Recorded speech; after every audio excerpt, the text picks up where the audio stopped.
کسی ایسے کام کا، چاہے مجھے خدمت پہ لگا دیا جائے، اس کام میں تو قیادت میٹر ہی نہیں کرتی تھی، اس کام میں تو کرسی میٹر ہی نہیں، چودراہٹ میٹر ہی نہیں کرتی تھی، یہ کس چکر میں پڑ گئے؟ اور اب میں آخر میں اس بات کی طرف آنا چاہتا ہوں کہ آج میں یہ ویڈیو کیوں بنا رہا ہوں، جبکہ یہ تو اختلاف 2016 سے چلا رہا ہے، تو آج میں کیوں مجبور ہوا اس ویڈیو کو بنانے پہ؟ تو ہاں، میں بتاتا ہوں، میں ضرور بتاؤں گا کہ یہ زوال، جب قیادت کا رخ، ترجیحات اس طرف لگ جائیں کہ ان کی قیادت کو بقا ملے، ان کی قیادت باقی رہے، تو واللہ العظیم پھر ایسے واقعات وجود میں آتے ہیں جو اتنے خوبصورت کام کو، اتنی خوبصورت محنت کو زوال کی طرف لے جاتے ہیں۔ اور وہ واقعہ کیا ہوا؟ اللہ کی قسم، میں اس واقعے کا ذکر صرف اس لیے کر رہا ہوں کہ یہ سبب بنے آج میری اس ویڈیو کا، ورنہ میں ہمیشہ کبھی بھی اپنے والد کے لیے کسی قسم کی کوئی بات کرنا کیمرے کے سامنے آ کے اس کو کبھی ضروری نہیں سمجھا، کیونکہ میرے والد محترم حضرت مولانا طارق جمیل صاحب نے جس فارمولے پہ اپنی زندگی گزاری، وہ ایک شعر جو وہ خود بیان کرتے ہیں، میں وہ پڑھنا چاہوں گا آپ کے سامنے۔ آہ نہ کر لبوں کو سی، عشق ہے دل لگی نہیں، سینے پہ تیر کھائے جا، آگے قدم بڑھائے جا۔ میرے والد محترم، انہوں نے لبوں کو سی کر زندگی گزاری، اور میں یہ کہنا چاہوں گا آج، میں یہ گلہ کرنے پہ حق بجانب ہوں کہ آج کی جو قیادت ہے، آج کی جو لیڈرشپ ہے تبلیغ کی، جب مولانا طارق جمیل صاحب تبلیغ میں آئے تو آپ میں سے بہت سے لوگ ممکن ہے جو بھی پیدائش ہی نہ ہوئی ہو، جن کی،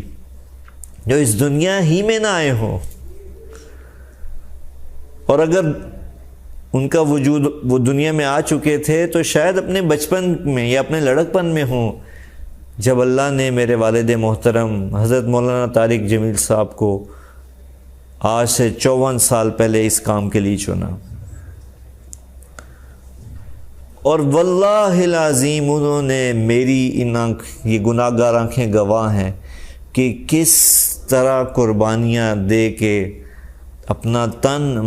من دھن لگا کر تبلیغ کے کام کو پوری دنیا میں پھیلانے کی کوشش کی۔ آج میں حق بجانب ہوں کہ قیادت کے چکر میں، سیادت کے چکر میں، اس چکر میں کہ میں آگے آ جاؤں، میرے ہاتھ سے لیڈرشپ نہ نکل جائے، ایسے شخص کی بے اکرامی ہوئی۔ وہ ہستی جس نے 53 سال، اب اللہ کی قسم کسی بھی ادارے کے ملازم، کوئی بھی شخص کسی بھی ادارے میں اگر اتنے سال گزارے تو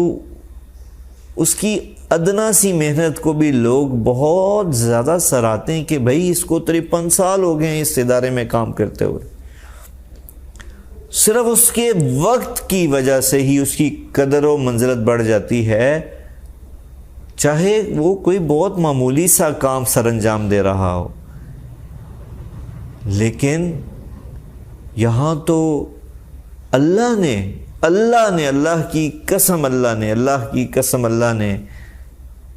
میرے والد محترم کو چنا، اور اللہ نے اپنے فضل سے تبلیغ کے کام کے لیے چنا۔ مجھے فخر ہے کہ اللہ نے اپنے فضل سے ہمارے والد کو اس کام کے لیے منتخب کیا، اور انہوں نے اپنی زندگی کو لگا دیا، مٹا دیا، اپنی جوانی کو مکمل قربان کر دیا اس کام کے لیے۔ ہاں لیکن مجھے افسوس سے کہنا پڑتا ہے کہ جب ترجیحات بدل جائیں تو پھر یہ واقعات وجود میں آتے ہیں کہ مانسیرا پچھلے ہفتے اجتماع میں مولانا تشریف لے گئے، اور آپ مزے کی بات دیکھیے کہ تبلیغ وہ کام جو لوگوں کو بلاتا ہے، اس کی باہیں ہر شخص کے لیے کھلی ہیں، جو ہر شخص کو ویلکم کرتا ہے، ہر اچھے برے کو سینے سے لگاتا ہے۔ کتنی عجیب بات ہے کہ ترجیحات کے بدلنے کی وجہ سے آج تبلیغ کا کام ایسے شخص پہ دروازے بند کر رہا ہے جس کی ساری زندگی اس کام کے ساتھ گزر گئی، اور یہ کہا جانے لگا کہ مولانا کو تو بلایا ہی نہیں گیا اجتماع میں۔ یعنی ہر شخص مطلوب ہے کہ اجتماع میں شرکت کرے، لیکن ایسا شخص جس نے زندگی بھر اپنی قربانی دی، اپنی زندگی کو کھپا دیا، لگا دیا، وہ مطلوب نہیں بلکہ اس سے خائف ہے لیڈرشپ تبلیغ کی کہ نام مولانا طارق جمیل صاحب تشریف لے آئیں اجتماع میں۔ ہائے ہائے ہائے، کتنے افسوس سے کہنا پڑتا ہے کیوں نہ تشریف لے آئیں کہ ان کا بیان کروانا پڑ جائے گا۔ اللہ اکبر، اللہ اکبر۔ وہ معزز میرے محترمین، میرے اہل تبلیغ کی جو قیادت و سعادت ہے، میرا آپ سے یہ سوال ہے کہ کون سا ایسا کام کیا مولانا طارق جمیل نے کہ آپ حضرات ان کے اجتماعات میں آنے سے خائف ہونے لگے، ان کے اجتماعات میں بیان کرنے سے خائف ہونے لگے؟ اللہ اکبر، میرا یہ سوال ہے آپ سے۔ اور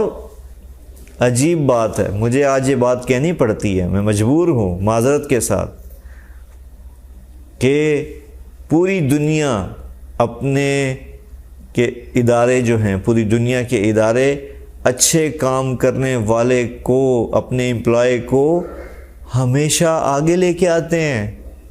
ہمیشہ پرموٹ کرتے ہیں۔ وہ اچھے امپلائیز کی، اپنے اچھے لوگوں کی قدر کرتے ہیں، ان سے کام لیتے ہیں۔ اللہ اکبر، مجھے افسوس سے کہنا پڑتا ہے کہ جو میرے والد کو، حضرت مولانا طارق جمیل صاحب کو جو اللہ کی طرف سے پذیرائی ملی، لوگوں کی زندگیاں بدلنے لگیں، اللہ نے ان کی آواز میں تاثیر رکھی۔ کون اپنی آواز میں تاثیر رکھ سکتا ہے؟ ایک لمحے کے لیے سوچئے، یہ انسان کے بس میں نہیں ہے کہ کوئی انسان اپنی آواز میں، اپنی بات میں تاثیر کو پیدا کرے کہ جس سے لوگوں کی زندگیاں بدلیں۔ تو کیا ہوا؟ جو میرے والد کی آواز میں تاثیر کی وجہ سے لوگوں کی زندگیاں بدلنے لگیں، لوگ ان سے محبت کرنے لگے، تبلیغ والوں نے، تبلیغ کی قیادت نے ان کو تبلیغ سے دور کرنا شروع کر دیا۔ اور میں قربان جاؤں اللہ پہ، جتنا قیادت نے چاہا، لیڈرشپ نے چاہا کہ اس شخص کو روک دو بات کرنے سے، اتنا ہی میرے اللہ نے اس شخص کی بات کو پوری دنیا میں پھیلایا۔ اور آج میں اللہ کا شکر ادا کرتے ہوئے یہ کہتا ہوں آپ تبلیغ والوں سے کہ اللہ نے آپ کو ایسا شخص دیا جس کی بات آج صرف مسلمان نہیں، ہر وہ مذہب والا سنتا ہے جس کو اردو زبان سمجھ آتی ہے۔ اہلیان تبلیغ، آپ کو کیا ہوا کہ اس شخص کو، اس کی آمد کو، اس کے بیان کرنے کو، اس سے آپ خائف ہو گئے، آپ خوفزدہ ہو گئے؟ اور وہ بھی ایک علاقے کا اجتماع۔ حق تو یہ بنتا تھا کہ اس شخص کو آپ رائمنڈ جیسے سالانہ اجتماعات پہ ہر سال بیان دیتے، ہر سال موقع دیتے کہ وہ لاکھوں لوگوں کے سامنے بات کرتے اللہ کی۔ چلیں وہ تو درکنار، اس میں اتنے سالوں میں اتفاقی طور پر آپ نے موقع دیا ان کو بات کرنے کا، اتفاقی طور پہ 3-4 اجتماعات میں بات کی، جس شخص کا حق بنتا تھا کہ وہ ہر اجتماع میں بیان کرے، لیکن آپ نے اس کو روکا بات کرنے سے۔